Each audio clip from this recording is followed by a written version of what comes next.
Whew, that was another long section, but I hope everything makes sense now. How do we optimize our code? Well, we can only load what's needed by doing something like code splitting, where we can do route-based chunking or component-based chunking, all using Webpack and that dynamic import. Or maybe even using a tool like Loadable library that does it for you and gives you a nice wrapper.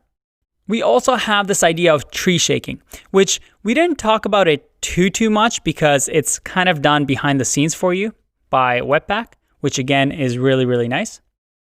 And this tree shaking removes any unused code when you actually build your app. So for example, if you're importing a massive library but only using one function from it, well, it will discard all the rest. Now, ideally, in a perfect world, that happens 100% of the time with 100% accuracy. In real life, that may not be the case, but again, this is something that you can do with Webpack, and it'll improve as time goes on. But for now, using things such as Babel preset env that we've seen before, which avoids transpiling features already in modern browsers, allows us to use some of this tree shaking ability. The other point was to avoid blocking the main thread. And this is something that we've talked about over and over. Minimizing our JavaScript time, our compile, parse, and execution time, and be really smart about how much JavaScript we're including in our code. We actually inadvertently also talked a little bit about memory leaks. And memory leaks, although this term is new right here, is simply making sure that we don't keep adding memory into our apps.